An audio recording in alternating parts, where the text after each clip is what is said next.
All right, so we're on week 2, and I'm on video number 3 here, working on what do you want. So I wanted to break it down into small pieces here so it wouldn't be too overwhelming for you to come in and catch up. And what we're going to do is go through some of the things here that from the reading and things, just kind of some inspired thoughts to get you all through that. So there was a time where I was asked this question, what do you want? And it was at a lunch meeting with someone that I really didn't know that well. And as I explained it in the book, it was really embarrassing because when she asked me what I want, I was really dumbfounded, and all of a sudden I started just crying.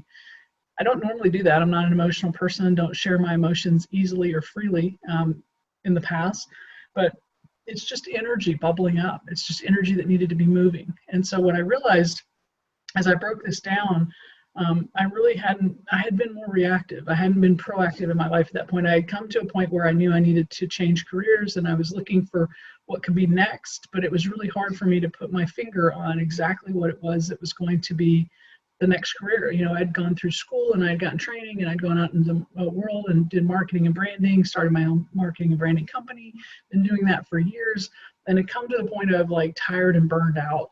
And so when I got to that point, you know, I'd gotten into this plateau of things. I was working with other companies as far as, you know, business, helping entrepreneurs, you know, leadership and things like that. And I had a true desire to help people to help themselves. And I now know, based on what I'm doing now, that this was what I was actually seeing as the power and potential, you know, to connect, to help people connect themselves back to, you know, their greatness, their brilliance, their ease, you know, having them live life, you know, effortlessly, right? So that they could, you know, be able to be who they are, life effortlessly, and do business effortlessly. Whatever money-making activities they have, let's make that happen effortlessly, using your strengths, you know, honoring your personality type and understanding how you receive love and appreciation through your love languages. So I get it now, but back then all it was a bubbling up of emotion. And I just knew how disconnected I was at that time that I couldn't even think about what it was I wanted. And now I'd had great accomplishments too. That's the other thing that didn't make any sense is, you know, I'd had great things that had happened and lots of different, you know, celebrations of all those things, checked off lots of things on, you know, the life bucket list and things like that. But I knew that I was going to change direction, and I hadn't really taken the time to reflect on what did I really want. And be honest with the fact that I could answer that without any limitation. That's the key, is that sometimes it's like, what do you want becomes conditional to the time or money you have, or maybe the responsibilities that are upon you. So when you're in this space and you're creating this space for yourself, give yourself the creative freedom to ask that question. What do you want? What is it you really want? And let's create some space for a moment to pause and to have that be something that is not conditional to where you're at now, or limited by who you are, what training you might need to have, or whether or not you're going to have a money-making opportunity out of it or not. Let's just look at truly what is it you want. And that's what I wanted to encourage you to be able to, you know, really think about. And that's what the majority of this section is about, having you really understand, what do you really want? Be proactive about it. Not what you deserve, but what do you really, really want? And there's some journaling questions and things like that there. But as I mentioned, this is not a time to judge yourself. You can't write your life story and write your next chapter by being the author, writer, and the critic at the same time. So we have to suspend the judgment. Just allow yourself to put it out there, and to, you know, maybe even consider for the first time, you know, what is it you want to, what have you always wanted? What have you never embraced? You know, that kind of thing. Give yourself the freedom and the permission to not be conditional to whether or not it's possible and whether or not you can have that right now. One of my business mentors taught me a great principle that works in any time frame. These are what principles are. They're proven over time. They're solid truths. And it goes like this: ask the question and the answer will follow. So asking that question will allow you to be in the frame of mind to attract that the answer will come to you. And so you may not have to have that answer, you know, immediately. You just, what is it I want? What do I want?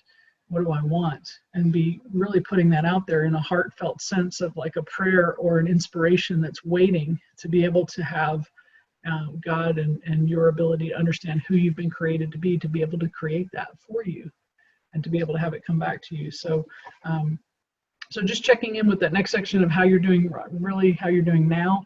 You know, learning how to put things into a sequence and focus is really critical, because once we start understanding what it is we want to put it into a path of things that we can follow through with. You think of a recipe, you know, if a recipe is written out, we have a process we can follow. As we know what we want, we can go and follow these steps and be able to get more done in a better, positive way. But if we forget and don't allow that bread to actually rise, then, you know, we make the ingredients, we make the dough, and we throw it right in there, we're going to have not so great bread, right?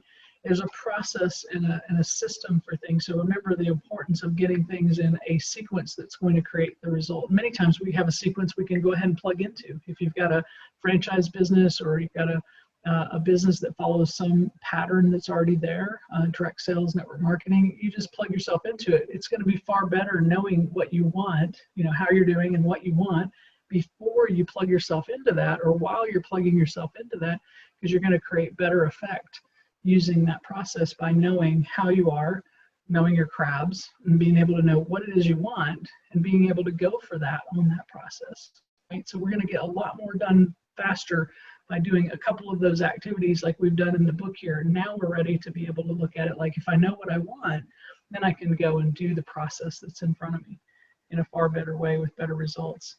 And then we see a lot of people that are just planning details without a bigger vision. So knowing what I want is part of it, but I need to know why. Why do I want that? You know, for me, why is it that I love to see people's light bulbs come on and to see that transformational process? Why is it that I love to be able part of that, you know, helping leaders and mentoring people and being able to see them succeed and hearing how things are getting easier for them, or how they're working in their strengths and they're being able to have effortlessness happening in their life and in their work, their job, and their business. It's because I love to be able to see people get back onto the center of who it was they were created to be. Remember that spiral that we talk about?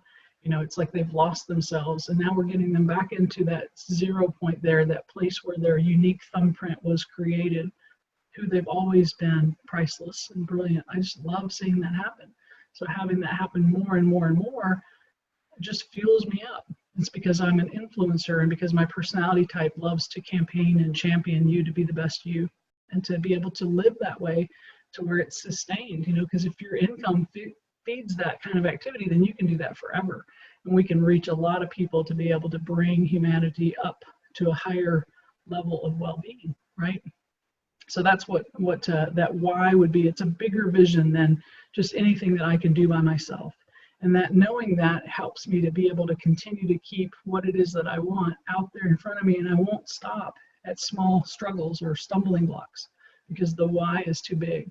Because imagine if I found people that didn't know how to take care of themselves and have physical and emotional well-being, then they would be left with some of the doom and gloom that happens in their healthcare, and they wouldn't have options. They'd go and get themselves off into a corner where they couldn't be as effective. And so for me, being able to help them help themselves, to know how to take good care of themselves, allows them to reach their highest potential so that they can have life effortlessly, right?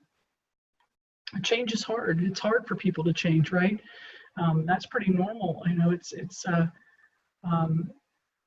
something that we resist, right? And we sometimes come up to a point. I've had it in my situation where I was doing things in my traditional business with branding and marketing, and I was reading Michael Gerber's E-Myth, and I got to a certain point and I stopped in the book and I didn't pick it up anymore.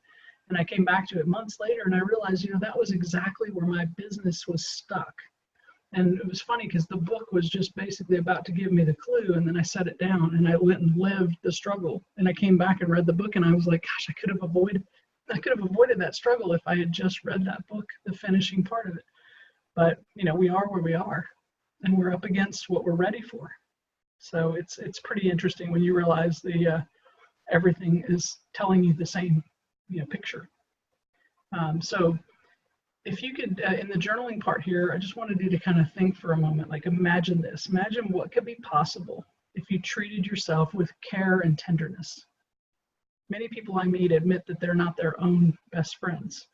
Many times we realize, and they identify this in this work, that sometimes they're their worst enemies. They're the ones that are holding themselves back. They're the ones that are criticizing and judging constantly. So understand how you're treating yourself, and if you wouldn't treat your friends that way, then let's try to help you to be a better friend to you.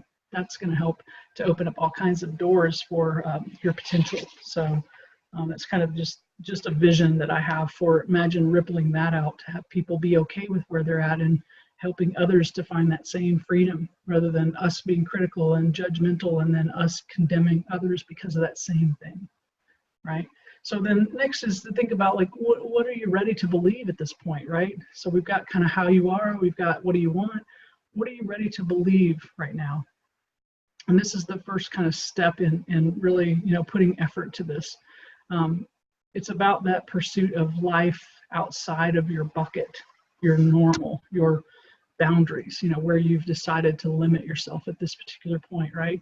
So we're going to be looking at, bigger than the bucket that you are, not shrinking back inside of that, but understanding that all kinds of possibilities available if you choose to believe it. Remember back to that Henry Ford quote, what you believe, what you think is true for you, whether you believe it or not, you're right, right? So understanding that we've had people that have inspired us with being able to overcome some of the worst things possible, and they've been able to walk when doctors have told them they couldn't walk, or they've been able to overcome cancer or things like that when people said they couldn't. So there's a lot of things that if we're allowing ourselves the possibility of unlimited freedom and taking that in for ourselves, that we can do great things. We understand now more than ever that we are what we think about. Not just what we say, but what we think about, because what we think about kind of comes out through our mouth, and we can hear words to kind of give us clues. But we are what we think about. We focus, it's what we focus on grows. So wherever we're focused, if we're focused on complaining and negativity, then we're going to create more of that. It's going to expand. Believe it, and then we see it. That's definitely we have to first believe it, then we see it in reality, right? What you really want may be challenging for you to see or even think of receiving, but it can be achieved. What do you really want? Real success. It's available to each of us, whether we believe it right now or not. So it's available, it's possible. And so not cutting that idea off. Let's see here. Oh yeah. In essence, if you think about it, I was talking about a naturopathic doctor friend of mine, and so she shared with me, she said that the minute that she gave someone a diagnosis, she learned this in school, it's like if someone said you have diabetes, then you had 80% more symptoms right there, because you've named it, you've spoken it, you've seeded it, that person has received it, and now they have become what they think about. They believe themselves as diabetic. And now they have 80% more symptoms than if they didn't believe that. If they just knew their sugar numbers were out of whack, and we're going to work on some behavior and some different things, and we're going to try to get this back into the range, they wouldn't have had as many symptoms that led them into the disease. So speaking and naming, claiming and labeling, it makes you, basically, it uses the creative process. We speak our life into existence. Our words have power, and speaking out loud, you can actually hear what your voice is saying. We create with our spoken word, and then when you add action onto those, then you create more effectiveness of that. So be very understanding of what it is you're speaking, and know that this is how the power of affirmation works. When we say, I am something, we are creating that in a sense of, God being I am, and then whatever comes after it, we're creating that. So make sure you're creating something you want, something you desire, and something that's positive for you. So I am, and then whatever fill in the blank is making your future. Okay. And let's see. Oh yeah, don't skip that this works in your personal life. This is not just about business, although I love to talk about entrepreneurs and business, but this actually can work in your regular life. I've had people that I've known and heard stories of people who, when they went through cancer treatments, they put in positive thoughts and they put out positive words, and they affirmed that every day they were getting better in every way, and every day they were getting better in every way, and they visualized their body restoring the different organs that were affected. And they would, just like an athlete, they would play it over and over again about how that healthy kidney or that healthy heart looked, and they were able to just continue to say that with every step, I'm getting better and better every day in every way, and they were able to overcome it. So they raised their vibration, they spoke their life into existence, and they were able to overcome it. with a lot of other tools and things at their disposal too, but the positive mindset and the speaking of their life was a catapult to accelerating their results. So powerful affirmations, we're going to be looking at that, being able to have you create some and be able to have you use that in your life. And then taking those things that we put down in previous work here in the journaling, where you wrote down some of those negative things that you'd heard from crabs, maybe some of the crabs that you had inside your own head, have those on that list and start crossing them out and writing something positive that overpowers that or is a solution to address that weakness. Because then you're going to build strength to defeat the crabs that are inside of you and make sure that you have something that's positive that you can focus on. Even if you just wrote a positive affirmation that would actually diminish that negative thought or that negative crab, that would be something that you could be working on. And so that brings us up to the life process. So we're going to be talking about that next time. But for this week 2, we're done. That was video 3. All the foundation is here, and you can also look at our live presentation and discussion too. So enjoy the week, and we'll see you next week.